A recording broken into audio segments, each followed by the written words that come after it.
no primeiro encontro sobre aquilo que a gente chamaria de quem é Deus, né? De qual Deus que a gente está falando aqui. Depois nós falamos sobre a palavra de Deus, que passa pela Bíblia e passa por outras situações. Depois nós começamos a falar sobre a formação do ser humano. Como é que o ser humano foi criado, por que ele foi criado, de acordo com as ideias que Cristo deixou para nós nas Escrituras. E aqui nós vimos que Deus fez o ser humano, e aí o texto trouxe para nós uma ordem, né? Que Deus criou o homem do pó da terra, Deus fez a mulher a partir do homem, e é só isso que o texto quer dizer, mas aí as religiões e as tradições criam toda uma filosofia e uma ética em cima disso, porque o homem é autoridade porque ele foi criado primeiro, a mulher criada depois para a glória do homem. Então você vai ver essas discrepâncias até nas leituras que os autores bíblicos fazem. E por isso que é importante a gente não deslinkar as coisas, porque no segundo estudo que a gente viu sobre a palavra de Deus, a gente tem que ter essa consciência de que a Bíblia foi escrita por homens inspirados por Deus, que eram sobretudo homens, não eram deuses. Então eles tinham uma maneira de ver a realidade. Até hoje a estrutura social ela é hierárquica. Nem na natureza você vê essa hierarquia. Então essa hierarquia de homem vem primeiro, mulher vem depois, isso é uma coisa que o ser humano criou, não foi Deus que criou assim, né? E por isso que eu queria voltar um pouquinho naquele diálogo de Deus com Adão e Eva, deixando bem claro que esse diálogo está escrito, esse que a gente fala que é mítico. Por quê? Porque a gente está falando de mistérios eternos, a gente nunca vai saber como as coisas realmente aconteceram, porque a gente nem dá conta de saber. Olha para você ver, a gente não dá conta de saber como é que funciona o nosso cérebro. As pessoas morrem de preconceito, por exemplo, sobre medicações psiquiátricas, porque no final das contas os próprios psiquiatras não sabem dizer até que ponto vai determinado medicamento. Eles sabem dessa questão das sinapses e tudo, mas qual é a parte do pensamento, qual é a parte da neuroquímica, eles vão fazendo um jogo de ensaio e erro de cada pessoa. Se a gente não sabe interpretar uma coisa tão fisiológica e física, como é que a gente vai saber o que realmente aconteceu aqui? Então a gente tem aqui, não é a verdade e a realidade, a gente tem a verdade até onde a gente pode compreender. E nessa verdade até onde a gente pode compreender é que o homem e a mulher desconfiaram de Deus, comeram do chamado fruto proibido, que na verdade está em linguagem mística porque não tinha nada de errado no fruto proibido. Qualquer dia daqueles eles iam chegar para o casal e falar assim: hoje nós vamos ter piquenique de fruto proibido. Porque o fruto proibido era só o elemento externo de um problema interno. Vocês confiam em mim? Que o grande problema do ser humano, de qualquer pessoa que vocês conhecerem, é que eles confiam em tudo e em todos, né? Mas o ser humano não confia em Deus, não. Então aquilo que está na linguagem mística, que o homem, a mulher desconfiaram de Deus, confiaram na serpente, é o nosso problema arquetípico, ou seja, a nossa estrutura é assim, a gente não confia em Deus. Quase todas as semanas eu dou gargalhadas, porque as pessoas que eu conheço que mais desconfiam de Deus foram as que mais receberam revelações escrachadas de Deus. Eu conheço pessoas que Deus só falta chegar para ela e falar assim: pode pegar no meu dedinho, Moisés? Aposto que Moisés tinha crise de identidade, porque ele viu Deus numa brechinha assim, né? Aquela narrativa assim que quando entra para a Bíblia todo mundo: nossa, Moisés tinha contato com Deus. Moisés tinha crise de consciência, né? O problema é que o cara vai escrever aquilo depois: nossa, passou entre nós um homem que viu Deus passando de relance. Aí o Paulo fala assim: vocês são um monte de bobo, porque glória maior é essa que está em nós, que não tem aparência nenhuma, que é a de Moisés. Todo mundo fica adorando a glória de Moisés, com aquele rosto brilhando. Aí tinha que botar um lenço, porque a multidão não aguentava ver o olho de Moisés, o rosto de Moisés por causa daquela glória. Então isso é glória evanescente, que se desvanece. Agora a glória maior é a nossa, que não tem aparência, mas é glória, nos habita, que é a glória do Espírito de Deus, né? E aí a gente adora Moisés depois, porque na hora Moisés ficava duvidando se era Deus mesmo. Você vê, ó, Deus falou com Moisés, Deus fez grandes sinais em Arão. Na primeira chance que Arão tem, o que ele faz? E constrói um bezerro de ouro. Olha aqui, ó, esses são os deuses que te tiraram. Era um homem com quem Deus falava. Estou falando isso porque a gente fica Ai, por causa de Adão e Eva, olha o que a gente sofre. Não, eles são figuras arquetípicas, ou seja, eles foram os principais que fizeram isso. Nós não estamos pagando por nada de Adão e Eva, nós estamos pagando pelo que nós somos. Nós nem estamos pagando no sentido de que Deus nos castigou. Estamos pagando por aquilo que nós cultivamos todo dia, somos nós que fazemos isso. O ser humano é muito macabro, o ser humano é muito complicado. E é que eu estou falando do ponto de vista da fé. A única, talvez, diferença do que eu estou falando aqui e o discurso tradicionalista é que o discurso tradicionalista vai dizer o seguinte: Deus fez isso com as pessoas, porque Deus é fogo consumidor, Deus é irado. E aí você começa a criar aquilo que a gente também escuta toda semana numa sessão de psicoterapia, né? Que as pessoas têm pavor de Deus, que, por exemplo, eu tenho pacientes que não têm coragem de tomar banho, porque o pai e a mãe falam: Deus olha tudo, Deus está te vendo, o que você está fazendo escondido? A pessoa tem prisão de ventre, porque como é que Deus vai me ver no banheiro? Não dá. Eles não conseguem entender o impacto disso na cabeça de uma criança. Esse Deus fiscal, fofoqueiro, mesquinho, rabugento. Né?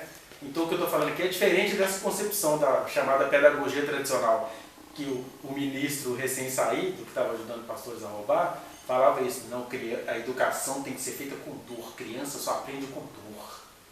Né? Algumas frases do excelentíssimo senhor ministro pastor. Agora, o que eu estou falando aqui é outra coisa. Estou dizendo que o ser humano, porque é assim que a palavra de Deus trata as coisas, o ser humano é que traz essas maldições para si, e o que Deus faz é ir falando a linguagem que cada um consegue entender, dentro da miséria que cada um constrói para si, e nos dá livramento no meio do mal que a gente domestica.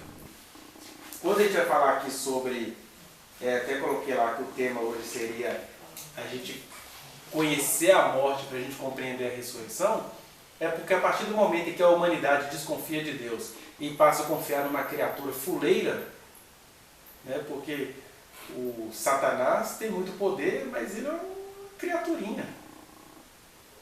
Ele não é imenso, ele não é maniqueísmo, ele não está em pé de igualdade com Deus. Ele é uma criatura com muitos poderes. Mais força que a gente, mas poder e bênção ao Senhor. E na verdade ele tem o poder da ilusão, que é o que ele faz com os seres humanos aqui. Né? As pessoas fazem curso de programação neurolinguística para quê? Para dominarem. As pessoas fazem curso de magia para quê? Para conseguirem iludir pessoas. As pessoas fazem tudo com curso para quê? Para ter controle sobre determinadas mentes. É a proposta maligna. Mas aí essa que é a diferença. É que ele tem poder de ver mente, né? Tipo porque, assim, por exemplo, o diabo ele não conhece a mente humana. Não conhece a mente humana. Ele vai aprendendo com o que o ser humano apresenta para ele. Psiquiatra. E nesse sentido, não. É essa a diferença que eu quero fazer. Tem até duas palavras de origem latina, né? Tem o educare e o seducare e o seducere. O educare que vem do educador e aquele que seduz. Educar é colocar no caminho. E o seduzir é tirar do caminho. Então, o que é tirar do caminho? É você espionar a pessoa, ver quais são os desejos dela, as intenções dela, e a partir disso você a tira do caminho, quer dizer, você não a educa, você a deseduca, e ainda a culpa é dela, porque foi ela que te revelou os segredos, as vontades. Então ele é um sedutor, ele não é um educador. Você também fez uma menção à questão do psiquiatra, né, ou do psicólogo. Na verdade, eu, por exemplo, como psicólogo, eu acho abominável todas as pessoas pensam assim: eu quero fazer psicologia porque a pessoa quer dominar alguma coisa. Não. Na verdade, os melhores psicólogos, os mais honestos psicólogos que eu conheço são os que detestam, por exemplo, programação neurolinguística. Por quê? O psicólogo ele não está ali para poder manipular seres humanos. Né? Só se ele tiver uma veia assim, nazista. Você tem algumas teorias que vieram de cientistas nazistas que estiveram ali para manipular seres humanos. E ainda falam: não, mas graças a isso que o conhecimento avançou. Não foi. Né?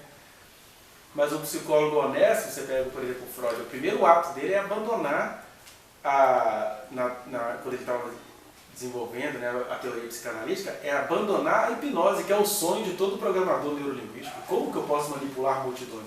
Aí você vai vendo pastores lambendo o dedão do pé do diabo quando eles se programam para saber manipular um rebanho, quando para Jesus é o contrário.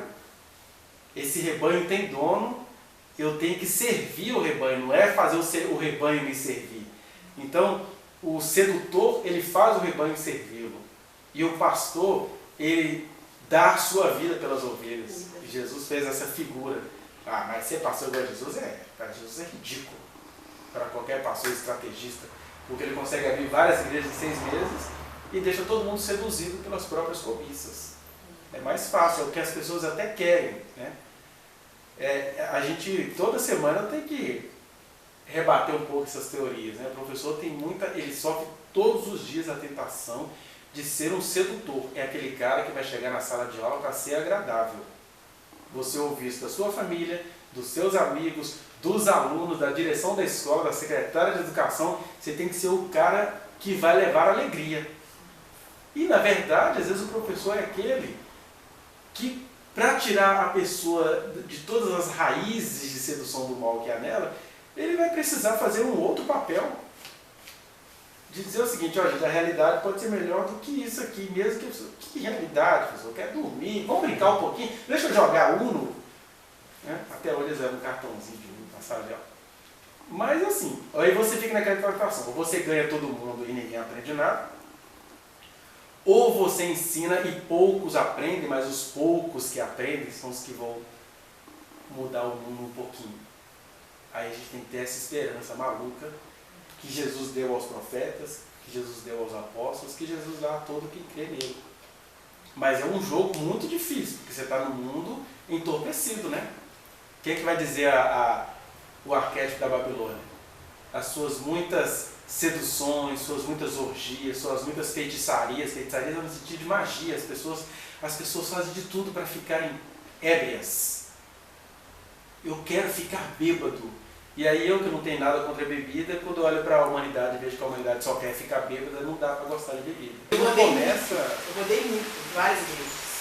Quem começou com essa história de conseguir arrancar dízimo com eficiência, né, foi uma igreja aí que agora está no poder, com essa história de dar o testemunho. Eu sim contar o que aconteceu com a vida delas a partir do dízimo, que é essa sedução. Cara, eu quero chegar nesse nível. Então, aí a pessoa contribui, mas ainda não é um cultuar a Deus, porque a contribuição financeira faz parte do cultuar a Deus. Você vê, por exemplo, Jesus não falou nada sobre o dízimo, mas Lucas capítulo 8, do 1 ao 3, vai dizer que ele era sustentado por muitas mulheres que vinham acompanhando desde... Por quê? Ele trabalhava, ele se cansava.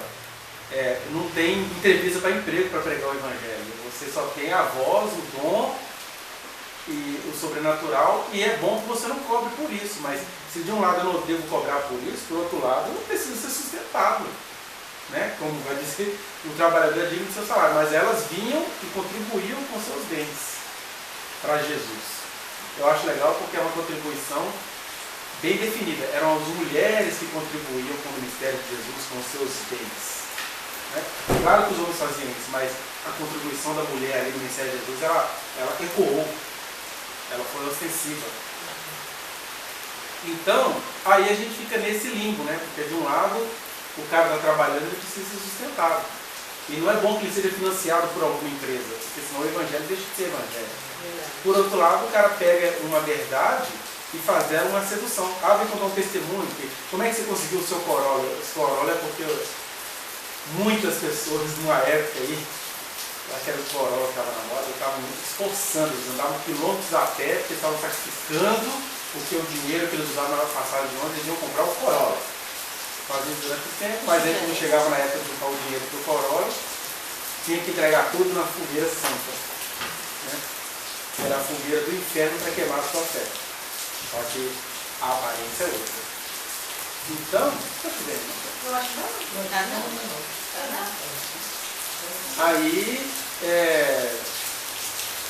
Aí vem essa questão da sedução e da sedição, né? Aí nesse sentido, por que a gente ficou assim? Porque a partir do momento em que Deus fala com o homem e com a mulher, eu até enumerei aqui que nós temos pelo menos 10 tipos de mortes localizáveis. Porque a gente pensa em morte apenas no sentido de que a nossa vida um dia vai acabar.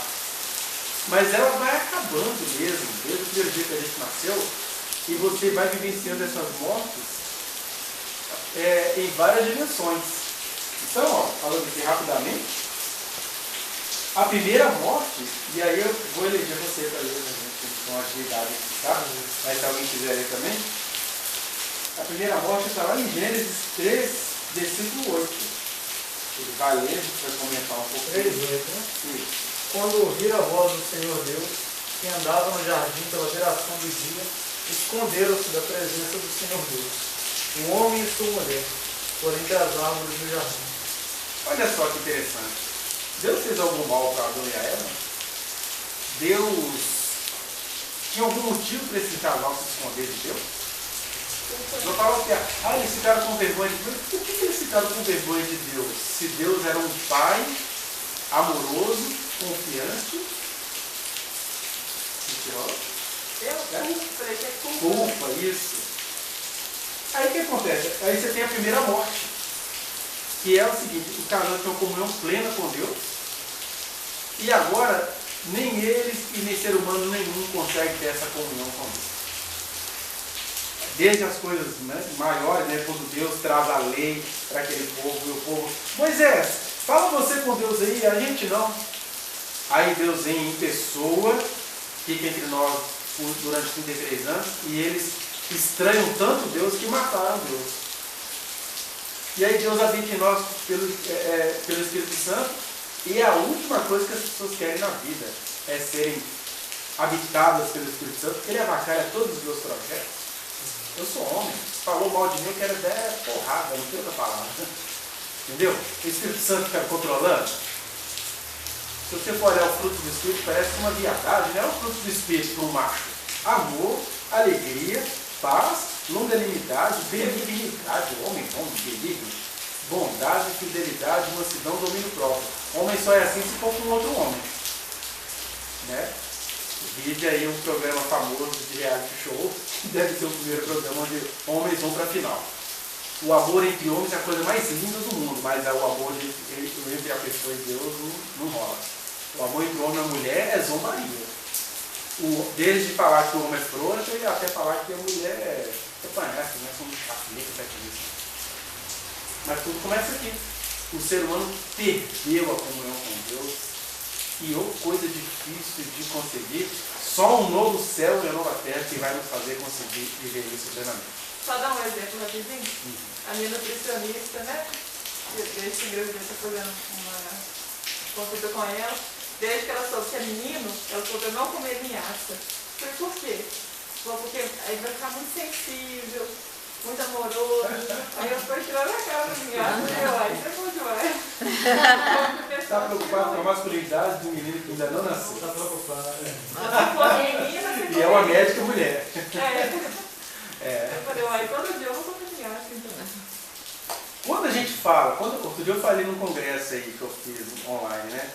Que Jesus era visto como viadinho, isso é muito impactante quando a gente diz, cara, tá falando que Jesus era visto como viadinho? Mas é isso aí, ó. Se no século XXI, uma médica, ao saber que o menino tem sexo masculino, já está preocupado com ela vai, se esse menino não pode sair meio viadinho da barriga dela, não? Você imagina que era um judeu que não se casou, que andava no mercado de mulheres e não pegava essas mulheres? Eunuco. Eunuco era a maneira gentil de dizer que o cara era viadinho. Só que isso não está escrito. Basta você fazer um estudo sobre o cotidiano romano para você entender o que era chamar alguém de eunuco. E é isso. A morte da comunhão com Deus faz a gente olhar tudo contaminado, inclusive olhar para Deus de maneira contaminada. Né? Daí o Paulo falar em 1 Coríntios 3, tudo que a gente vai fazer agora é em parte. A gente vai ver tudo em parte. Só depois, num outro momento, que a gente vai ver as coisas face a face como elas são, no amor. Né? Aí, primeira morte da comunhão com Deus, a segunda morte é a morte da harmonia do ser humano com ele mesmo. Romanos 7 e 15. Eu acho que 7, 15 e 18 já dá. É bom a gente ouvir a confissão de um apóstolo, que a gente acha, né, que era um homem ilibado, tem essa expressão para as pessoas religiosas, né? O menino é ilibado, o que é isso? Ele não tem libido. Ele não tem libido é sinal de santidade. Romanos 7,15. Porque a mim mesmo compreendo meu próprio modo de agir, pois não faço o que prefiro, e sim o que detesto. Aí já está ótimo. Mas eu sugiro que depois você lê em casa aí até o 24, que ele vai falar que ele é um homem desgraçado, mas graças a Deus por Cristo Jesus. E aí que ele está falando, é um teólogo judeu, autor da metade do Novo Testamento praticamente, e ele está dizendo, eu não sei nem explicar o meu modo de agir, e foi assim nos dias de Paulo, foi assim no nascimento da psicologia, né? A gente já até ouviu falar aí dos 4 tapas narcísicos que a humanidade levou, né? Que o primeiro foi descobrir que a Terra não era o centro do universo, deu morte isso, a igreja não aceitou que a Terra era o centro do universo. Depois foi descobrir que o ser humano, ele produz a história, né? Que foi o Karl Marx que deu esse tapa narcísico. Ah, meu filho, você não é dono das suas questões, não. Se não houver luta, não vai haver. E aí, comunista! Aí já começa aquela coisa. Não, a vida é assim. O exemplo fresquinho que eu tenho para vocês foi o de ontem, lá na Assembleia dos Professores. Né? Meus colegas lá que ganham 5 mil por causa de muitos anos de carreira vão passar a ganhar 6.500 e não fizeram greve. Mas o pé rapado aqui, que vai ter talvez R$600 a mais de salário, fez a greve. O governador está loucão, mas o Marx, na história, as coisas não vão acontecer se não houver atos revolucionários, porque o cara ele não é o seu patrão, ele é o seu funcionário. Tem um negócio na cultura que eu estudei, porque antes do Renascimento, sabe, que eles faziam antropocêntrico, né? Isso, os artistas eles não assinavam as pinturas, não tinham assinatura, porque eles faziam, eles não importavam, era uma questão religiosa, era o coletivo. Isso, então no Renascimento eles começam a assinar. Então o homem como centro de todas as coisas. Tem até uma frase do Leonardo da Vinci que é o seguinte, o homem é o... Como é que é?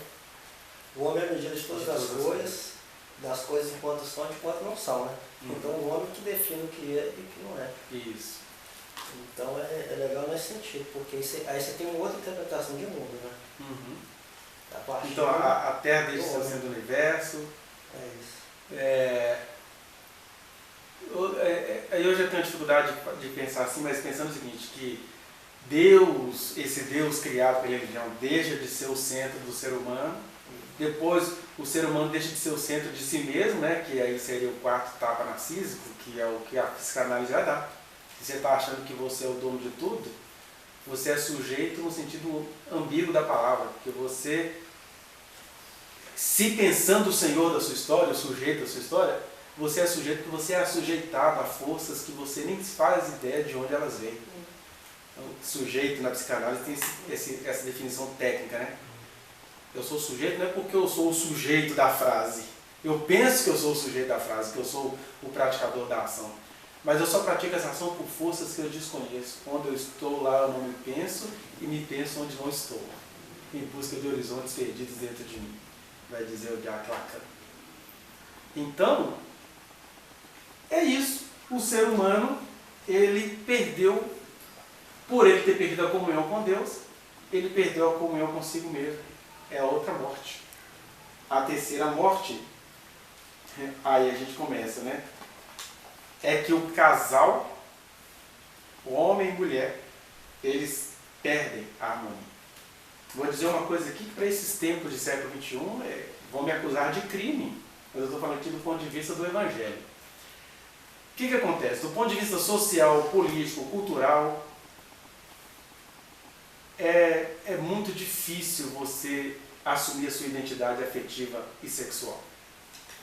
Mas do ponto de vista teológico, do ponto de vista da nossa formação humana, é muito mais fácil você ser homoafetivo do que você gostar de um homem e um homem gostar de uma mulher. Né? É difícil. Por quê? A partir do momento que o casal desconfia de Deus, a relação homem e mulher é um milagre que vai acontecer todo dia, eternamente. Por isso que casamento é uma coisa muito difícil. E por isso que um bom pastor deveria entender todas as crises de todos os casais. A gente tem que parar com essa história de querer fazer do mundo o Éden. O mundo não é o Éden. Que é uma coisa que eles não fazem, né? Muito pelo contrário. Eles falam, nossa, que vergonha. Porque eu estou falando da realidade como ela é. Então, quer dizer, eu já tenho que entender que todo encontro de um homem com uma mulher no sentido amoroso, ele vai ser em si mesmo problemático. Porque os dois nunca vão se olhar de maneira parceira, parcimoniosa, não vão se olhar com aquela comunhão original com a qual Deus os fez. É mais fácil você amar alguém igual. E isso já virou filosofia grega. O que diziam os gregos lá, antes dos primeiros filósofos gregos? Eles diziam, meu amigo, a mulher é um ser muito complexo, então antes de você se envolver com uma criatura tão complicada, você tem que desenvolver uma intimidade com o seu igual. De maneira que o que a gente chama hoje de pederastia era a educação grega. Tudo por rapazes, coordenado por um professor muito mais velho. Aí vem a pederastia. Ele era o educador, inclusive, sexual dos meninos. Eu lembro que quando eu falo isso nas escolas, sempre aparece um professor de filosofia para me contestar. Não, os gregos não gostavam disso, Esparta era assim. E aí eu aprendi, assim, do nada, dar uma resposta para a turma, né? Porque os meninos não gostam de aula, mas eles adoram ver o fogo pegando entre o professor de sociologia e de filosofia. E aí é muito simples dar essa resposta. Eu falo, olha, aqui, por exemplo, alguém aqui é contra a violência contra os animais? Vocês comem carne? Pronto, assim era a educação sexual grega. Eles abominavam a pederastia, imaginar que um professor estivesse se relacionando com os alunos, mas todo mundo que abominava fazia.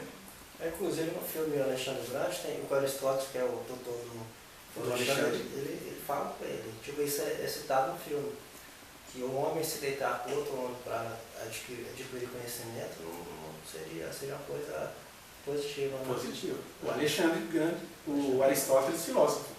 Inclusive, no próprio filme, ele tem um caso com, acho que é Fezes, né? No filme. Eu não lembro direito. Eu lembro do cara que era doido com Sócrates, né? Que era o Alcibiades. O Alcibiades era doido com Sócrates. Aí o pessoal fica tentando limpar a imagem do sacerdote da filosofia, né? Não, mas o Sócrates não dava bola. O que eu estou dizendo é o seguinte, eu não estou preocupado nem com isso. O que eu estou dizendo é, desde que os seres humanos desconfiaram de Deus, a coisa mais impossível de se acontecer nas relações humanas é um relacionamento entre o homem e a mulher. De maneira que os casais que estão aqui entre nós podem saber, vocês são um milagre todo dia. E é todo dia, o dia inteiro. Todo dia, o dia inteiro. Que é uma característica narcísica nossa também, né? A gente está com igual, né? Isso. Pois é. Aí depois das questões teológicas, né, e ontológicas, né, ontologia de poesia, das questões ontológicas, aí vem a psicologia, a psicanálise interpretando esse fato. Mas o porquê das coisas serem assim, está aqui, está no Evangelho. Tem a ver com o nosso relacionamento com Deus, que no final das contas, Ele é que deveria ser o nosso grande Pai, o nosso grande nome do Pai, o nosso grande desejo materno, era Ele. Que Ele que eu sou obrigado a falar no masculino pela nossa pobreza vocabular. Né? Olá. Isso. Então, a gente passa a ter essa briga eterna de casal por causa disso. É mais fácil mesmo. E é isso, você vai vendo isso no cotidiano. Você quer ver momentos de homoafetividade mais sublimes do que num gol de um clássico? Oh, meu Deus, o cara detesta a mulher, mas se o time dele fez um gol, mas você vai ver aquele menino magrelinho, com 10 11 montando em cima dele, ele se beija, se lambe, e carrega todo mundo, e aquele grito orgásmico do gol. É uma realização masculina sem mulher, pelo amor de Deus. É isso. A cultura humana é a grande homoafetividade masculina, que ainda tem local, né? Então, essa é a terceira morte dessa harmonia entre o homem e a mulher. Deixa eu ver aqui se dá para ler Gênesis 3, 7. Na verdade, seria Gênesis 3, do 7 ao 12, mas se você ler o 7, já nos dá uma certa dica. 3, 7. Isso. Abriram-se então os olhos de ambos, e percebendo que estavam nus, coseram folhas de figueira, fizeram cintas para si. Olha só, então o primeiro texto sem explicação. Por que o casal se escondeu de Deus? Deus nunca foi ameaça para eles. Segundo, atitude sem explicação. O casal vai dizer em Gênesis 2:24 que os dois estavam nus e não se envergonhavam. Dizendo, os dois, meu filho, plantavam bananeira. Não tinha problema nenhum. E vai saber lá, porque a gente é todo cronometrado, né? Vai dizer, Adão e a Eva tiveram um filho chamado Caim. Esse é o primeiro filho que eles têm pós-pecado, porque eles já tinham enchido a terra de gente. Era uma outra lógica. Possivelmente os filhos de Adão e Eva andavam, eram continentes inteiros, sem o cansaço que nos é estrutural agora, depois da vida caída. Mas a terra estava cheia de gente. Porque Deus falou com os dois antes do pecado entrar no mundo: olha, crescer, multiplicar e encher a terra. E a gente não sabe quantos milênios eles ficaram no Éden. Eles tinham vida plena. Mas aí eu acho engraçado que o texto é contraditório. Abriram-se os olhos e cozeram folhas de figueira. Quer dizer, eu que já desfrutava com a minha esposa, aí na hora que eu abro os meus olhos, eu vou me esconder dela? Né? É a morte da harmonia entre o homem e a mulher. E aí, quarta morte é a morte da felicidade da mulher, porque você tem um problema relacional, que foi o que a gente falou agora, e agora você vai ter um problema existencial, porque você tem que ter aqui algumas características que eu até anotei, ó. No caso da morte da felicidade da mulher, ela se percebe produzindo contra ela mesma as dores de parto multiplicadas, o amar e o acariciar vão se tornar desejar e dominar, e a dor da mulher vai ser aquela sucessão de crises, né? Você tem a TPM, a dor gestacional, a dor intraparto, a dor puerperal, e aí você tem depressão pós-parto, você tem questão de criar os filhos. Isso tudo que deveria ser felicidade ou felicidade vai sendo meio que parte de uma lógica do que é ser mulher, né? E aí é claro, graças a Deus que a ciência se multiplicou, isso pode tendo outros horários sobre isso, que eu estou falando de maneira bem crua sobre a origem de toda essa maldade na qual a gente está inserido. Então, deixa eu ver se a gente pode ler alguma coisa aqui. Lê só o Gênesis 3 e 16, embora ele esteja escrito de um jeito que a gente não goste. 3,16. E a mulher disse: multiplicarei sobremodo os sofrimentos da tua gravidez. E em meio de dores darás à luz filhos. O teu desejo será para o teu marido e ele te governará. Pronto, a infelicidade da mulher resumida no versículo. E aí eu estou falando que está escrito de uma maneira que a gente não gosta, porque depois vocês podem até ver no que ficou gravado lá no Instagram, que eu estava dizendo o seguinte, que eu acho engraçado a maneira do cara escrever a Bíblia, que foi um escriba, homem, caído, que reproduziu o que Deus falou. E é interessante que quando Deus está falando com a serpente e com o homem, ele escreve mostrando assim, Deus está constatando: Adão, a terra é maldita por tua causa. Olha, você vai rastejar, como todo, olha que humilhação você sofreu. Agora, quando Deus vai falar com a mulher, o que é que o escritor bíblico faz? Ele coloca como se Deus estivesse dizendo que era Deus que estava fazendo isso com a mulher. Por quê? O escritor bíblico estava escrevendo na sua honestidade, toda entumecida de misoginia. A gente precisa reafirmar que Deus é quem quis que a mulher ficasse debaixo do taco do homem. Mas ele não fazia isso em relação ao homem, não fazia isso em relação à natureza. Né? Porque até o cara que escreveu a Bíblia está escrevendo como um ser humano caído. Porque eu vou te dizer uma coisa, Deus não precisava colocar dor na mulher, não, foi ela que se colocou mesmo. Eu estou dizendo, todas as semanas eu encontro com mulheres maravilhosas que elas se impõem as dores, elas têm orgulho de impor sobre elas as dores. Pega um caso famoso aí, como esse caso Henri, vai ver quem é que são as principais mulheres que esbravejam e espumejam contra a mãe daquele menino que não o matou. Pois elas têm dor de barriga. Não tem jeito, ela tinha que se virar para fazer esse menino não morrer. Quer dizer, então se o menino meu cair aqui no piripaca, a culpada vai ter que ser a Sônia. Sim, mãe é mãe. É isso que Deus está falando, é um arquétipo que ficou. E é um arquétipo tão poderoso que o movimento feminista não dá conta, que as múltiplas manifestações feministas não dão conta, e que agora aconteceu uma coisa, aí é outra coisa que eu estou correndo o risco de cometer crime, mas não tem problema, a gente sabe responder isso. Por exemplo, o que aconteceu agora com a Lei Maria da Penha? Vai poder ser usada por quem se perceber feminino.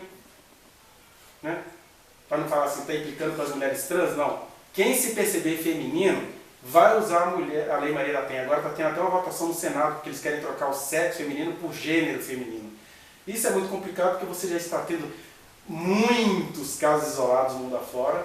Aqui no Brasil nós temos casos de homens que se declararam feminino na hora de se candidatar para deputado e pegaram a verba da mulher. E aí depois você vai fiscalizar a vida do cara, não é gay, não é nada, ele é homem, ele só se declarou mulher. O que que tem? É isso que eu estou dizendo, que até quando se pensa estar lutando pela mulher e pela feminilidade, está se afundando mais ainda a maldição. Eu comentei isso. Eu falei, gente, enquanto mais lei surge num país ou no mundo em favor das mulheres, mais mulheres morrem todos os dias. O que vai acontecer agora? As gays, as travestis, tudo, elas vão fazer um bom uso da Lei Maria da Penha. E a mulher, vão continuar não usando a Lei Maria da Penha a seu favor. Não, ele vai me pegar, ele vai me matar, eu não sei o quê. Aí elas não vão usar, porque a maldição está posta por elas mesmas, porque eu falo, quer sair da maldição feminina? Vai à delegacia, não vão. Não vão. Esse é o grande Domesticam sistematicamente. Mas aí as mulheres trans vão em cima. E a mulher trans, quando está nervosa, ela tem hormônio masculino, ela vai com músculo de macho. Né?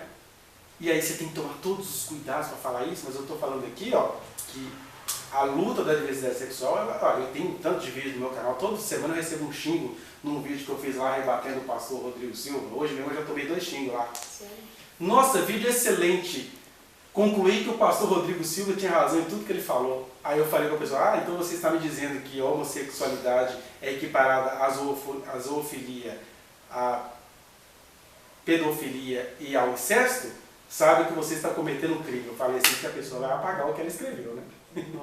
Então eu sou a favor da diversidade sexual, mas como dizem as feministas lá de casa, é uma luta delas. E não luta para tomar lugar de mulher, porque a mulher transexual jamais vai saber o que é uma TPM, a mulher transexual jamais vai saber o que são os resultados inerentes de uma menstruação. Não vou saber. Ah, mas ela é uma mulher trans. Mulher que está padecendo isso aqui. Mas é complicado, porque as mulheres me ouvindo falando isso aqui, nossa, amanhã deve ter um artigo contra. Olha o que esse cara está falando, e que não sei o que eu queria que o fulano que tivesse isso. É isso. Quer dizer, eu já estou um idoso tiozão para a minha geração ao pensar assim. Mas eu reconheço, quer dizer, não tem que reconhecer nada, né? Não tem essas questões de ser homo, trans, etc. Mas quando a gente entende isso, a gente ajuda a humanidade a avançar.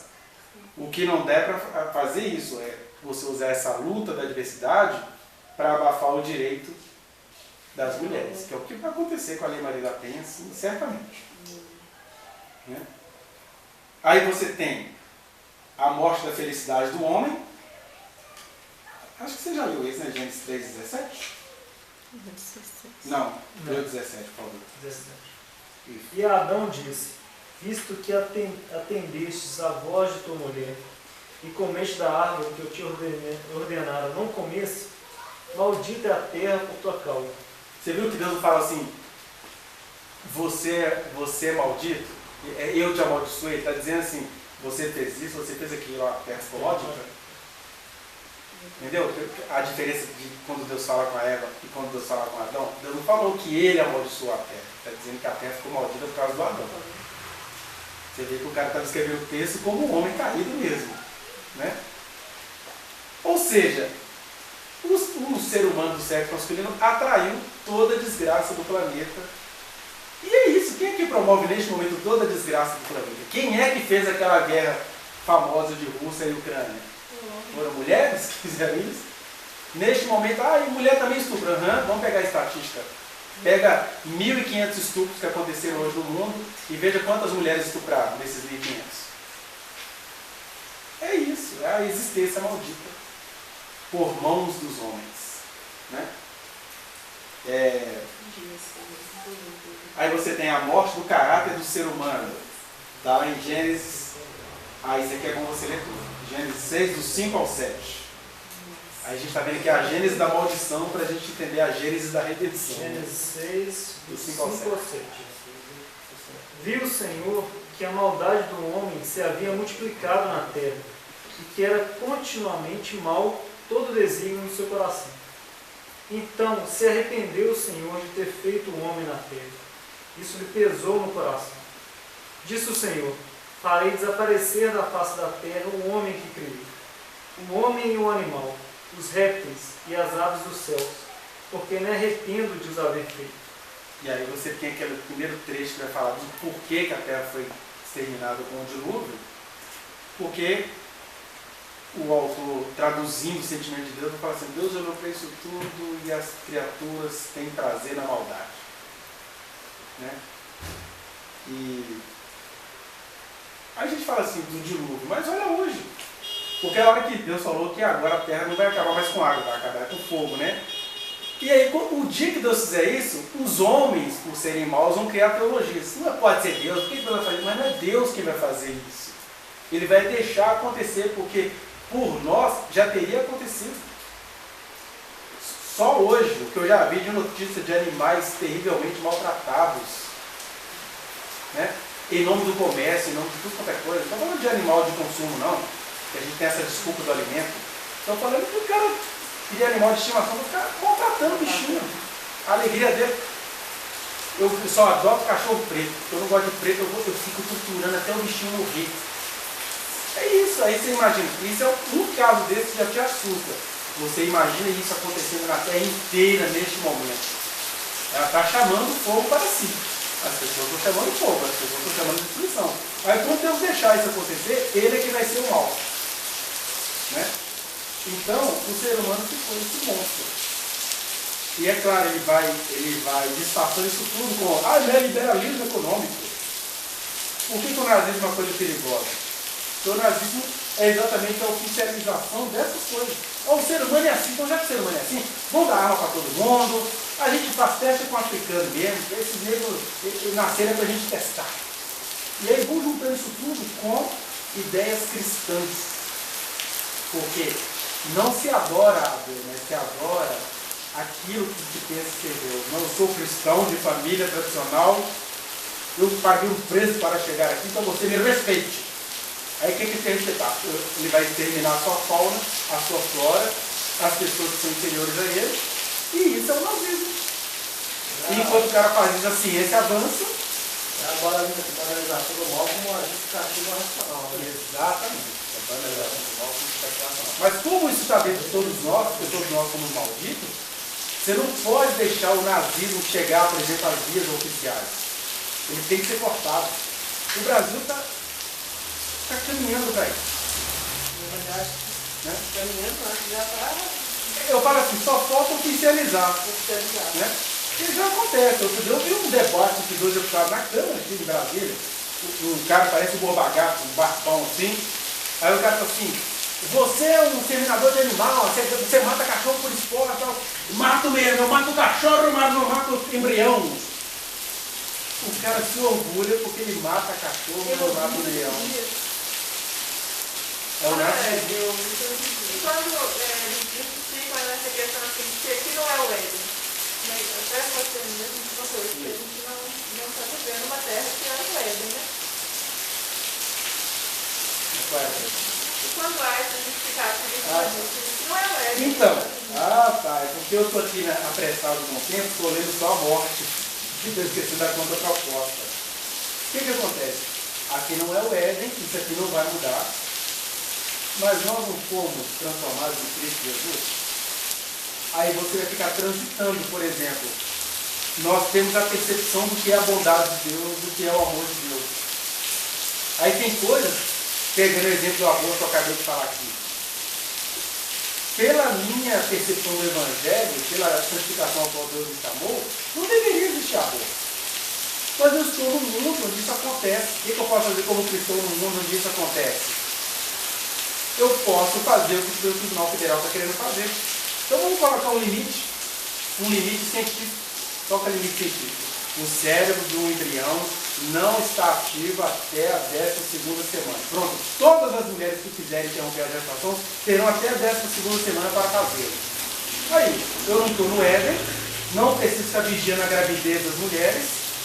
E aí eu digo para as mulheres, quando eu estou conversando com elas pessoalmente, vocês são bobas, vocês não acreditam em vocês mesmos. Sabe por quê? As mulheres abortam clandestinamente porque é proibido. Quando o Estado fala assim, o Estado acredita em você, cidadã que paga imposto, sabe o que vai acontecer?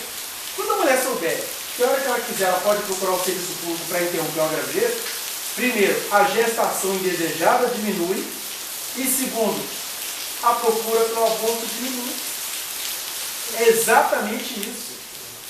Quando você fala isso com uma mulher que não acredita em si mesma, elas falam para você, cara, depois daquilo que você falou comigo aquele dia, e eu passei a acreditar em mim, eu estou tendo mais compostura na vida. Que as mulheres não estão tendo compostura porque elas são treinadas para não acreditar em si mesmas. Elas ficam brigando umas contra as outras, contra o aborto das outras que nem existe. Mas tem uma pesquisa que eu não quero ter ficado. Um país que adotaram essa medida, o número de abortos diminuiu. Por causa do acompanhamento psicológico, né? E na verdade é o seguinte, quando a mulher sabe que ela pode procurar um hospital sem ter que comprovar se foi ou não foi estupro, ela tem o direito de não querer determinada gestação, essa paz faz ela falar assim, eu acho que eu quero ficar grávida, eu estou tão livre para abortar que agora eu quero essa criança. Pronto. Mas mesmo que ela não queira, ela não ser discriminada no que ela vai fazer, porque cientificamente falando, é engraçado que essas pessoas pró-vida, elas não mostram vídeos de feto antes das 12 semanas, correndo de agulhada. Por quê? Porque o sistema nervoso central não está funcionando, ele não está ativo. Você quer ele um ser vivo com um coraçãozinho batendo, mas ele ainda não é uma pessoa, porque ele não comunica, ele não sente, ele não chora, ele não sorri. Não tem sistema nervoso central funcionando. E aí, acabei de matar um tanto de ser vivo. O embrião, enquanto o cérebro não funciona, está na mesma categoria de como você se atreve a falar isso. E se for um profeta do Senhor, vai nascer segurando a britadeira, mas não vai morrer não. Porque crente deveria saber que quem Deus quer que nasça vai nascer. Né? Quantas histórias que vocês conhecem de pessoas que a mãe conta que tentou tirar tudo quanto é jeito, nós temos até uma xará sua, que segurou uma gravidez até o 9º mês, assim, enfaixava o corpo todinho. Resumo da história, o menino deve estar hoje com uns 15 anos, bitela do menino bonitão. Eu conheço pessoas também. Porque quem Deus quer que nasça vai nascer. Agora, ela ficou com muitos traumas, talvez até físicos, porque se tivesse um Estado que fala, eu não sou Deus, sendo Estado eu só posso acudir essa cidadã. Né? Se eu não sou Deus, eu só posso acudir a cidadã, porque a cidadã paga imposto. A proibição, ela produz, na verdade. Se a pessoa tentar proibir, ela produz. Isso. Os problemas. E a vida não pode gerar, né? Tipo assim, diante do mistério, o Estado tem que ser prático. Ele não pode ser religioso, ele tem que ser prático. Né? Até porque no Brasil, vocês nunca perceberam por que no Brasil não tem muitas crianças? Porque vocês acham que a gestação não dá isso, não? A gente está na natureza maldita. Aí acontece muito de nenéns com 6 pernas, com 3 cabeças. E por que não nasce no Brasil? Porque tem um acordo tácito. Aí, como é acordo tácito, não tem como provar. Mas eu sei disso, de outros estudos mais internos que eu fiz. Tem um acordo tácito no Brasil que, quando o médico vê, ele tira e fala para a mãe que ela perdeu um filho.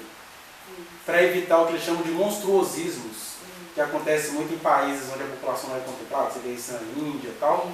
Aí você vai vendo muitas situações assim, mas se o médico conseguiu tirar, por que não veio à luz? Porque quem Deus quer que nasça, vai nascer. E usualmente eu nunca vi Deus ter interesse que nascesse um ser humano com 4 cabeças, não. Não entendi o porquê do espetáculo. É uma vida! A gente fala que é uma vida porque a gente está pensando em castigar uma mulher pela gestação que ela teve. Exatamente. Mas no Brasil tem isso. Você vai ver agora, no máximo, assim, siamesas com um corpo que é fácil de você separar depois. Mas você não vai ver um feto nascendo com a cabeça aqui do lado. E existem fetos que são gestados assim. Eles eliminam e falam que a mulher que morreu, nem mostra para ela o que aconteceu. Né? Eu brinco, mas é brincadeira de fundo sério. A senhora está com endometriose muito avançada. Na hora que a sua abrir essa endometriose, ele deve ter um feto com a cabeça no pé. Porque possivelmente ela teve alguma gestação ali que o útero foi esmagando tudo, o útero ficou todo retorcido, virou tudo quanto é lado. Porque o que a gente faz para poder ser contra a mulher? A gente romantiza a fecundação. O espermatozoide entrou no óvulo, é criação divina, não mexa nisso. A gente não pensa assim com o bezerro, a gente não pensa assim com o porco. Você pega um embrião de determinada idade, de um mamífero, você nunca vai saber de qual ser que é. Porque é exatamente igual ao da baleia, do porco, de tudo quanto é outro ser mamífero. Porque é uma maquete, é um potencial. Mas como a gente precisa se levantar contra as mulheres, aí você valoriza o embrião. Mas, sabe como é, né? Deixa esses meninos aí, ontem teve uma reportagem específica aí sobre os filhos que não conhecem seus pais, que eles são contra o aborto, mas não sabem onde é que os meninos estão andando. É a mulher que se vira, ela que dê conta disso. É isso. E a briga é contra as mulheres mesmo, porque É. tem outras maternidades, né? Tem mulher que vai adotar uma criança e a dor dela é aumentada quando ela fica 4 anos tendo que provar que ela está contra adotar. Não, e depois de você criar o filho aí, de passar tudo com o filho, se o filho comete um erro, se está acontecendo alguma coisa, foi a mãe dela, é a mãe dele. Mas é interessante fez que isso. a gente fazendo isso, é o que eu estou dizendo, a gente está mexendo numa tradição cultural que é domesticada, sobretudo, pelas mulheres. Você vai lá fazer trabalhos antropológicos em países que são oprimidos por religiões islâmicas, por exemplo, que tem que tirar o clitóris das meninas. Sabe por que essas leis não passam? Porque as mulheres que sobreviveram a essa cirurgia macabra não permitem. Tem um famoso caso de um indiano que, compadecido das mulheres, um médico indiano, ele criou um absorvente, porque absorvente higiênico em determinados lugares da Índia é muito caro. E o ritual que elas fazem, que elas escondem todos os seus processos menstruais de todo mundo, usam panos duros que elas nunca lavam, porque lavar e estender já é uma abominação. Ele criou um absorvente para dar elas individualidade, né? Foi expulso do vilarejo, o médico, pelas mulheres. É isso que a gente chama de maldição. Eu não estou aqui com isso zombando as mulheres, estou dizendo, é a maldição, e Deus cobra do homem como homem adulto que é, e Deus vai cobrar da mulher como mulher adulta que ela é. Eu que não sou Deus, posso construir psicologia em cima disso, sociologia em cima disso, misericórdia em cima disso, proposição teórica em cima disso. Porque eu também não, tendo consciência de que as mulheres que lutam contra os direitos delas, não vou, já que elas lutam contra os direitos delas, agora eu vou virar um bandeirante. Todo mundo é escravo meu. Né? Mas é isso, agora à tarde mesmo eu recebi um áudio de uma pessoa que está sempre me confiando em algumas questões sexuais, que ela foi agarrada no meio da aula e tudo, mas ela estava se sentindo profundamente culpada pela abordagem que ela recebeu do colega de sala. Aí você vai lá, conversa com ela, mostra tudo. Ela, mas eu não sei porque eu sinto que eu é que sou culpada disso. É a maldição. E também que o homem coloca sobre a mulher, né? Na cultura de uma pureza, tudo, assim, né? Mostra que ela é errada. Mas é aquela coisa, Natália, O que a homem gente vai é descobrindo é que mesmo que o homem não colocasse, elas se colocam, porque isso virou um problema estrutural. Que a gente só corrige quando a gente se encontra com Jesus. Aí a religião dá um grande golpe, porque a chance das mulheres era se encontrar com Deus, crer na sua palavra como Eva não conseguiu crer. E aí elas iam descobrir uma liberdade maravilhosa, mas essas mulheres encontram com Deus e são treinadas para serem submissas ao marido. A gente estava vendo sobre a morte do caráter do ser humano, que foi isso, o ser humano passou a ter prazer, a promover, né? A briga no Brasil. A gente quer acabar com a vaquejada, a gente quer acabar com o rodeio, a gente quer acabar com todas essas coisas, porque o ser humano não tem vergonha na cara, não. O cara se sente orgulhoso por ele ser milionário, praticando violência contra seres inocentes. Então, o cantor sertanejo quer que acabe com o show de rodeio, dá muito lucro para ele. É isso. Aí Deus olha e pensa assim, como diria o autor, né? Deus se arrependeu profundamente de ter feito esse monte de monstros. Ele se arrependeu para a gente entender, para quem tem um senso de justiça, entender o que Deus sente. Mas, na verdade, os seres humanos vão botar fogo na terra. Se eu não colocar ainda, porque Deus, por misericórdia, aqueles que estão ouvindo e o seguindo, ainda não fez. Mas a coisa não para e as pessoas amam essa maldade. Né? A morte na natureza, a gente vai olhar, por exemplo, Gênesis 1, 29 e 30. Isso é bom ler essas duas passagens. Gênesis 1, 29 e 30. Olha como que era a cadeia alimentar. Gênesis 1, 29 e 30. Gênesis 1, 29 e 30. E disse Deus ainda, eis que vos tenho dado todas as ervas que dão semente e se acham na superfície de toda a terra, e todas as árvores em que há fruto que dê semente. Isso vos será para mantimento. E a todos os animais da terra, e a todas as aves dos céus, e a todos os répteis da terra, em que há fôlego de vida. Toda erva verde lhe será para mantimento. E assim se fez. Isso é uma coisa até lógica, né? Você pega, por exemplo, os animais de grande porte e que tem uma força terrível, né? Gorila, rinoceronte, hipopótamo, eles são herbívoros ou frugívoros, né? Comem da erva, não dessa erva aí, cultivando. São nomes seres da erva. Agora, olha nós, onívoros, que comemos de tudo. Fraquinho, tudo morre de câncer, uma porcaria só. E aí o quadro muda aqui, ó. Gênesis 9, versículos 2 e 3. Porque aí acontece o dilúvio, e aí algo já estava acontecendo que fez o dilúvio e a terra. Aí a constatação que Deus faz. 9, 2 e 3. Pavor e medo de vós virão sobre todos os animais da terra, sobre todas as aves dos céus. Tudo que se move sobre a terra e todos os peixes do mar nas vossas mãos serão entregues. Tudo que se move e vive, ser-vos-á para alimento. Como vos dei a erva verde, tudo vos dou agora. Está vendo Deus aí falando desapontadamente? Olha, eu tinha dado a erva para vocês, né? Agora vocês ficaram malditos. Já estou vendo aí que vocês já vêm se alimentando dessas coisas aí há séculos. E aí em Gênesis é a primeira menção de quando que a gente passa a ser... Quando Deus admite que a gente se tornou seres tão perversos que precisamos alimentar dos outros.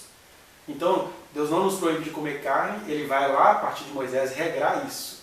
Mas Ele fala, ó, vocês vão comer peixe, animal, o que tiver. Vocês ficaram assim. Porque no mesmo trecho Ele vai falar, porque Deus constatou que a geração do ser humano é má desde a sua meninice. O que é diferente da gente torturar a criança por causa disso. Né? Que aí você está alimentando a maldade. Aí, ó, estou falando isso porque essas coisas todas vão resultar na morte física. Quando ele fala para o Adão, né? Você é pó e ao pó você vai retornar. A gente nunca seria eterno. Nós somos seres do tempo e espaço. A diferença é que a gente iria se desenvolver no tempo e espaço em comunhão com Deus. E agora não, a gente vai se desenvolver em comunhão com Deus, nós alimentando as nossas toxinas, a gente fabrica a própria morte. Trágico assim. E aí Jesus aqui começa falando, olha, quem crê em mim já passou da morte para a vida, né? Mas a nossa penúltima morte é a morte espiritual, que além dessa morte física que a gente vai ter que morrer, que acabou sendo uma bondade de Deus nessa terra de pecaminosos, porque você imagina um Hitler vivendo eternamente? Nossa. Esse homem que hoje está no Planalto, imagina isso tendo 300 anos de vida, misericórdia. Só a morte para parar isso. De acordo com o provérbio dele, bandido bom é bandido morto. Então, só Jesus matando os bandidos para eles não ficarem eternamente sugando o planeta.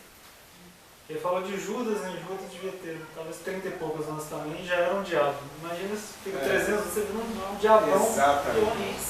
Então a morte é o limite à nossa maldade, porque às vezes uma pessoa é tão boa. Eu já vi. Tem isso lá em 1 Coríntios 11? Olha, entre vocês há muitos fracos e doentes, e não poucos que dormem, né? Não poucos mortos. Por quê? Porque não conseguem discernir o corpo. O que é discernir o corpo? Não é tomar ceia, não. Está dizendo o seguinte, vocês não conseguiram discernir que vocês fazem parte de uma outra dimensão. Aí eu vi pessoas muito queridas, que eu falava assim, eu nunca imaginaria que essa pessoa poderia morrer tão cedo. Mas é gente tão de Deus que se deixou contaminar por tanta maldade. Significa assim, Jesus guardou. Na linguagem trágica, mas Jesus guardou. Porque se a pessoa vive mais uma semana, ela ia cometer uma maldade imperdoável. Que é quando você vai vendo crente que você vê assim tão piedoso, gente boa. Aí passou a adorar um ídolo político. Não, eu quero meter barra. Aí Jesus não vai meter barra, não, vem pro céu. Tipo isso. Porque a pessoa ficou tão cega que já não ouvia mais a voz. Vem pra cá, é gente besta. Vai pro inferno, não? Parece uma coisa assim, engraçada, me parece que a pessoa, quando ela se apega à terra, aí ela perde a dimensão celeste. E se ela se apega ao céu, ela tem uma dimensão que ela pode viver com mais harmonia na terra. Parece que tem exatamente. Se você pensa nas coisas do alto, você consegue caminhar melhor na terra. Agora, quando vem essa questão da prosperidade, eu estava ouvindo até as músicas da harpa, questão peguei para ouvir um monte, assim, baixei uns 400 para ouvir. E muitas falam dessa questão do céu o tempo inteiro. Isso. Lá é o lugar onde a gente vai morar, e eu tenho saudade de lá. E há muito tempo que eu estava percebendo que não tem essa questão da saudade de lá. Da saudade Ninguém do quer Senhor. morrer. E de você estar cheio dessa questão do céu. Porque para mim é essencial. Para mim é essencial. É a esperança da salvação que me faça melhor na terra. Porque se eu me apego na esperança na terra, eu sou a pior pessoa de todos. Porque aí eu tenho que sair na mão com todo mundo para eu ter mais. Só que hoje eu já tô totalmente assim, eu olho e falo assim, nossa, vida tão feio. É tipo, Perdi a graça daqui. não, é melhor Estar morrer. com Cristo. Nossa! A gente vê, Esse vai lá dá para vontade de virar desenhar. covarde, sabe? Tipo assim, porque eu sei que covarde, não, Deus, eu não quero falar mais não quero pegar mais não quero tentar explicar nada, eu quero me levar logo. Tipo assim, sabe? Chega um ponto que você fica meio com a mente até doente, assim, tipo, cansado. E aí, Natália, acho que eu não respondi a questão que você apresentou, que aqui realmente não é o paraíso, mas cabe a nós, vivos e transformados pelo Espírito de Deus, o lutarmos em relação a isso. O semearmos a mudança de percepção. Né? Quando Jesus fala que nós somos o sal da terra, luz do mundo, é nesse sentido. A estrutura social não vai mudar, as estruturas políticas não vão mudar, mas você vai mudar a mente de uma mulher, você vai mudar a mente de uma criança, você vai mudar a mente de uma pessoa de outra sexualidade, que a terra vai continuar sendo podre, mas essas pessoas mudando... É a gente que muda, né? Isso. É a mudança vem parte da gente. E é claro, em comunhão. Daí a gente fala, eu vou edificar a minha eclésia, o meu grupo, por causa disso. Porque é em comunhão uns com os outros que você vai mudando. Nossa, eu fico... A terra não vai ser o paraíso, mas muita coisa boa acontece. Mas se todo mundo mudar, a estrutura muda, né? É tipo... Não muda. Porque todo mundo não vai porque não mudar. vai pensar igual. Não tem como. Eu sei que é muito delicado mexer nesses assuntos, mas vamos falar de um Brasil recente. Vamos falar do Brasil de 2010 para cá. Olha que interessante. Muita coisa interessante mesmo do ponto de vista estrutural estava acontecendo no Brasil. Vocês perceberam quem foi que se levantou contra essas coisas boas que estavam acontecendo no Brasil? O chamado povo de Deus. Eles, aliás, eles contaram com um deputado que era crente da Assembleia de Deus de Madureira do Rio de Janeiro para arruinar todas as coisas boas que o governo estava fazendo. Vou falar que a gente estava no paraíso? Não, o roubo vai ter em todos os governos, mas estruturalmente falando, o Fundeb foi criado no governo do Nove Dedos. É que é assim que os crentes falam do cara, né? O governo do Nove Dedos que pegou assim, nós temos riquezas naturais, vamos transformar isso aqui para educar a população. E olha, foi criado muita coisa. E lá vem esse cara defender ladrão. Quer dizer, a terra é maldita e até a fé das pessoas é maldita. Eu sei que Deus fala assim para alguns que ele quer falar, geração maldita, geração perdida. Gente, eu cresci ouvindo profecias sobre o Brasil. Outro dia eu falei isso num vídeo, mas eu também foi muito xingo. Que eu via Deus falando lá em 1992, eu vou trazer um governo que vai trazer prosperidade econômica aos pessoais. Vocês vão ter tanto dinheiro que vocês vão emprestar para tantas nações. Adivinha quando foi que essa profecia se cumpriu? Quando é que o Brasil emprestou para várias nações? Foi no governo do Nove Dedos. Sabe o que aconteceu quando o Brasil emprestou para várias nações? E a profecia que Deus disse aos crentes se cumpriu? O que é isso? Por que está gerando emprego lá e nós aqui morrendo de fome? Mas ninguém aqui está morrendo de fome, não está morrendo de fome agora. Né? Sim. Né? Aí eu sei que é delicado falar isso, até meus familiares que irritavam comigo, mas eu não estou falando de política, estou mostrando de como que a nossa geração é maldita, que a fé no Brasil foi quem fez isso com o Brasil. A fé, os que creem em Jesus, colocaram ali o Satanás. Não estou falando do homem, não, estou falando do que está por trás deles. Né? O pessoal mais pentecostal ontem eu acabei de ver uma profecia da pastora Nadir, que é uma irmã que grava vídeos assim, na linguagem simples dela, e ela falando, eu achei interessante que ela não entende nada, né? Deus mandou falar que tem um principado atuando no Brasil, que ele vai mudar isso se todo mundo se juntar e orar, mas não é juntar para fazer manifestação política, é se juntar e orar, falar, Jesus, eu sei que é que está... Aí ela diz uma coisa muito interessante, fala, eu vi esse principado atuando é na conta de luz. As contas de luz vão ter um aumento nos próximos dias aí. Na semana passada a gente estava ouvindo que as contas de luz iam abaixar, né? Hoje já saiu aí uma medida do governo, as contas de luz vão aumentar em mais de 50%. Aí, esse fenômeno que para nós é político, ela está dizendo, Jesus me contou que vai acontecer uma coisa na conta de luz, e aí, quando a gente souber disso, é espiritual. Mas o mais interessante, que é essa que é a maldição, é espiritual, implantado e conservado pelos cristãos. Que estão escondendo a corrupção dos pastores lá que estavam roubando de crianças, porque roubar do Ministério da Educação é roubar de criança, é roubar de jovens, é roubar da educação. Mas eles não querem que isso venha à baila, não. Hoje mesmo, Silas Malafaia fez um pronunciamento numa igreja aí, falando mentiras deslatadas. Morte espiritual. Né? Mas é bom a gente ler aqui, ó. Está acabando a gente, falta 2. Efésios 2 e 1. Eu tenho que acabar esse assunto, que é importante. Efésios 2, 1 e outra pessoa já pode achar Lucas 9, 59 e 60. 2, 1, né? Efésios 2, 1. Isso. Ele vos deu vida, estando vós mortos nos vossos delitos e pecados. Sim. E aí ele está dizendo que, o quê? Tem muita gente viva. Aí está dizendo, tudo morto. Os nossos delitos, que são as nossas vontades. O que é delito humano? O delito é matar, é perseguir, é fazer minha vontade, é conservar as minhas existências, é praticar as minhas projeções. Isso é delito. É vontade consciente. E pecados é aquilo que você não sabe de onde vem, mas você pratica. Né? Você vê as criancinhas, elas fazem coisas... Quem ensinou isso para esse menino? Nós somos pecados. A gente nem sabe de onde vem essas questões. E aí, ó, Lucas 9, 59 e 60, que deve ser alguma frase de Jesus.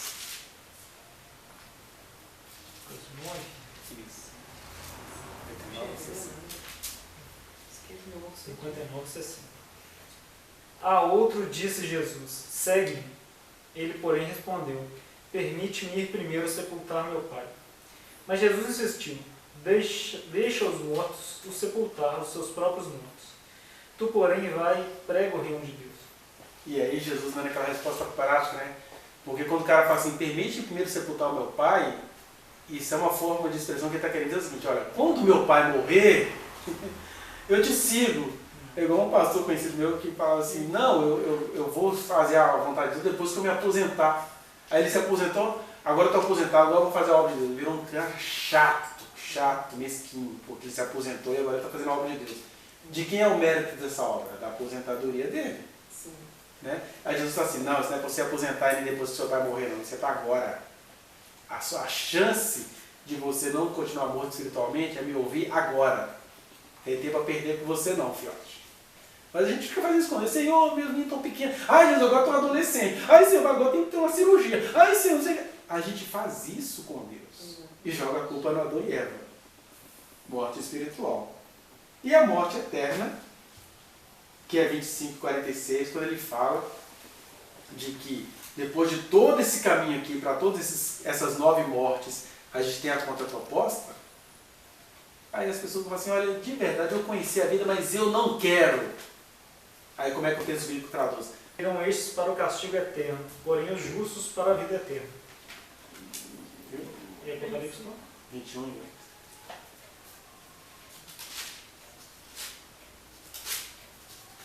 Essa de Mateus 21 é Jesus falando sobre a separação que ele faz, né, entre os bodes e as ovelhas, né? Uhum. Ele está dizendo, ó, uma parte vai para o castigo eterno e a outra vai para o descanso eterno. E Apocalipse 21:8. Quanto, porém, aos covardes, aos incrédulos, aos abomináveis, aos assassinos, aos impuros, aos feiticeiros, aos idólatras e a todos os mentirosos, a parte que lhes cabe será um lago que arde com fogo e enxofre, a saber, a segunda morte. Segunda morte, que é a morte eterna. Que a gente pega um texto desse e já lê logo de maneira moralística. Tá vendo? Não pode mentir, não pode enganar, não pode ser covarde, se vira. Ele está falando de uma outra coisa aí, por isso está no finalzinho do Apocalipse, porque o que acontece com a gente? Nós vimos aqui as 10 mortes, e aí quem tiver tempo em casa vai ler que tem as 10 propostas, 10 contrapropostas a essas mortes. E aí a pessoa tem todos esses passos, todas essas dicas, e chega no final e fala assim, bom mesmo é ser ser humano caído. Deus que vai catar coquinho, como a aluna falou isso comigo um dia ao vivo na aula, os meninos ficaram assustados. Gente, vocês estão assustados, Deus é Deus. Ela falou que Professor, o dia que Deus me aparecer na minha frente, eu mando ele tomar. Né? Complete a frase. Levantou e saiu. Eu achei engraçado assim, a petulância dela, uma jovem de ter uns 21 anos, em 2012 que isso aconteceu. Os meninos ficaram, gente, deixa de ser bobo. Isso é uma pirralha. Sabe nem o que é a vida. Isso nem atingiu Deus. Mas o ser humano, eu achei legal assim, a franqueza dela dizer assim, se Deus aparecer, eu não creio nele, eu não quero saber de crer em Deus. Porque você está com dó de mim. É nesse sentido, né, que ela está falando. E aí, o ser humano é assim, mas pior do que essa jovenzinha que falou isso do fundo da ignorância dela, porque ela não sabe nada da vida para falar isso, é esse cara que conhece todas estas coisas, que conheceu a santidade de Deus, que sabe onde é que as coisas acontecem, e mesmo assim fala assim, meu filho, bom mesmo é você ter domínio sobre as multidões. Olha, fazendo o que eu faço, eu fiquei muito rico. São esses caras que são os covardes, são esses que serão lançados no lago de fogo, e a gente não precisa ficar com dó não, eles vão sentir uma alegria, porque eles não querem saber de Deus. Se Deus seja o ser humano, assim, olha, você não me quer. Aquele que é sujo, tudo mais. Aquele que é limpo, tudo mais. E alguém fala assim, mas por que Deus vai deixar? Não é que Deus vai deixar, é que o cara não quer Deus. E aí quem não quer Deus aí a pessoa vai escolher seus próprios caminhos. E ainda tem gente ainda que fala, não, ele não quer Deus porque está com um espírito imundo, porque está com demônio, não é porque ele escolhe mas Deus, esses são os melhores. Não. Mas esses são os melhores. Quando não quer Deus porque está com os espíritos imundos, expulsa e a pessoa liberta. Mas as pessoas usam, tipo, os próprios cristãos usam, não, ele está falando isso, está fazendo isso, mas é porque está endemoniado. E o cara não tem nada de endemoniado, simplesmente ele fez uma escolha. A escolha própria. Consciente. Ainda tem gente que ainda coloca isso, leva tudo pro lado, como se a pessoa não tivesse escolha própria. Acho pior. E é claro que, quando Deus fala, por exemplo, que uma pessoa vai para o castigo eterno, ela vai viver a vida que ela quer viver. Porque viver com Deus é chato, ela vai viver uma vida sem Deus. Exatamente. E aí, a única prova que a pessoa tem de entender que a vida sem Deus é sem Deus e sem o caráter de Deus. Amor você só encontra em Deus. Mas o ser humano que quer viver sem Deus, ele tem uma certa arrogância. Não, eu que dou conta, eu que consigo. Isso tudo é meia verdade. Se de um lado eu tenho que ser responsável como ser humano, eu tenho que ter um certo antropocentrismo, de outro lado, até para eu ser antropocêntrico, eu tenho que fazer isso em comunhão com ele, porque eu sou criatura. Eu não sou criador. Mas há seres humanos que jamais reconhecerão isso. Porque tem seres humanos que criam mesmo a ser deuses. Né? E como Jesus sempre liga essa... Desculpa, mas como Jesus sempre liga essa questão do inferno com gente poderosa ou religiosa. Você não vê ele falando de gente humilde, assim, não, de gente pequena, pobre, que vai para o inferno. Ele sempre fala pro rico. Lázaro está lá na porta, mas ele vai para o paraíso. Ou ele fala, aquele que prega no meu nome, faz não sei o que lá, mas a porta vai estar fechada para esse cara. Boa. Então ele fala do religioso e do poderoso. Né? Você vê como que é voltado. Jesus fala pouco no inferno, quando fala é voltado para as pessoas. Voltado para a gente poderosa. E é bom a gente pensar, porque a gente costuma pensar, né, de outro tipo de jeito, do cara do boteiro. O julgamento moral da imagem. Né? Lázaro, o mendigo, nenhum judeu assumiria que aquele cara ia para o céu. Pois foi ele que foi para o céu. A gente tem até uma formulaçãozinha, né? A gente não sabe quem está no céu e quem está no inferno, mas a gente sabe o nome de um cara que está no céu. Lázaro, o mendigo. E a gente sabe que um certo rico está no inferno. Teve todos os recursos para crer em Deus, mas foi para o inferno. A pessoa que não conhece nada de Deus, ela ainda tem mais salvação do que essa que ela está falando, sabia?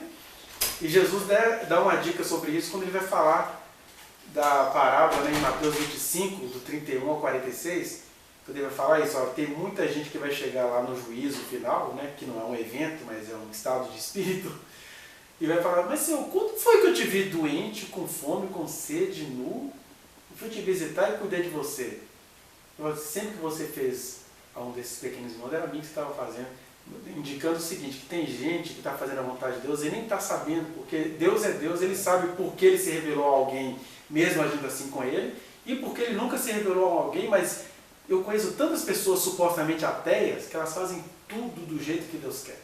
Exatamente. E elas vão ter uma surpresa. Exatamente.